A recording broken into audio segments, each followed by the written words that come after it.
Where's this?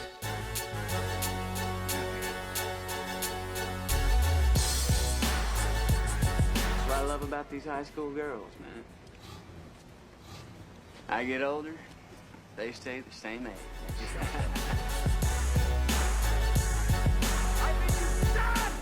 Honey! What? Where's my super suit? Assemble. No, no, no, no, no, no, no, no! And cut! Honey Boy, directed by Alma Harrell and written by and starring Shia LaBeouf in a faux autobiographical film. I'm not quite sure how to kind of describe this because it's not, this is a film that is not quite like any others that have been made before. Sorry. I don't know, boss. You tell me. I'm obviously not equipped to make any decisions. I want you to write an account of your memories. From what? In that it stars Shia LaBeouf as his own dad, but the film is not actually technically about them. All right, let me preface that. It is about them. It is very much a film about Shia LaBeouf and his relationship with his dad. It tackles it from two different eras. You've got the one section of the storyline which features Noah Jupe as a kid. The main character's name is Otis, but it's very clearly Shia LaBeouf as the young Shia, as he's living with his dad, played by the real-life Shia LaBeouf. And then you've got the other section of the film, which is Lucas Hedges, years after he's left his dad, back in rehab, after the umpteenth time that he's gotten in trouble with the cops. Again, I'm assuming that's referencing to a lot of Shia's antics in the earlier part of the decade, and kind of the overall trauma that's formed that you understand. It really is an awesome glimpse into the mind of one of the most troubled actors, I would say, that we've had of this last decade.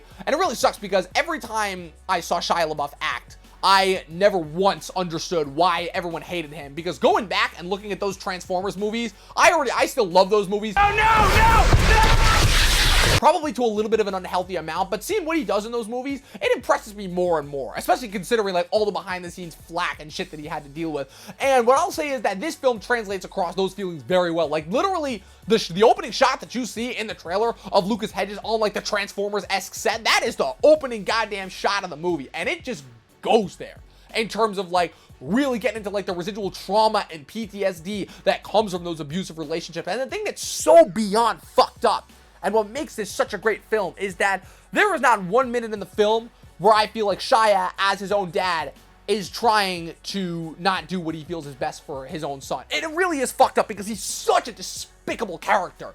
The dad in the movie. I literally don't know what to say because I keep saying Shia, but I'm like, oh, am I talking about the Shia in the movie or am I talking about the real Shia who's playing his own dad? It's confusing. You don't listen, that's your problem. And you're selfish. I'm doing you a favor. You're doing me a favor? He is such a fucking despicable character, but you can tell, and he's done like awful things after awful things, and he's just a toxic person to be around. But he is just so goddamn relatable for anybody that's in that position, and the trauma and the PTSD that you can tell is established by Jupe and later carried out fully by Lucas Hedges. Like when I'm watching Lucas Hedges, I'm like, yeah, I know I'm watching Lucas Hedges, but I'm listening to his voice and I'm hearing like Shia LaBeouf. It's uncanny. And my father gave me that was of any value is pain. And you want to take that away? My only problem, and the thing for me that keeps this from being a perfect film, it's a very, very well-made film, very well written, outstanding directorial debut from Alma Harrell, but the thing that makes this, just keeps this one stop short of being great, is the fact that I feel like, A, this film needed to be a half an hour longer. It's an hour and a half. I feel like it needed to be 2 hours, and I feel like there was something missing from seeing, because the problem is that you only get Jupe in one section and then Hedges in one section, and there's never any connection between the two storylines, and I feel like that is missing. Like, I feel like the thing of kind of seeing Jupe get away from Shia and eventually growing into the person that will become Lucas Hedges, I feel like that section is what's missing, and that's what keeps it from being a great film. But this is still one of the best films of the year. Absolutely, I would heavily recommend this. This is something that anybody that's ever been in an abusive relationship, anybody that's ever suffered trauma, PTSD from people close to them, anybody who's ever been in that situation will be able to relate to this film. Can I?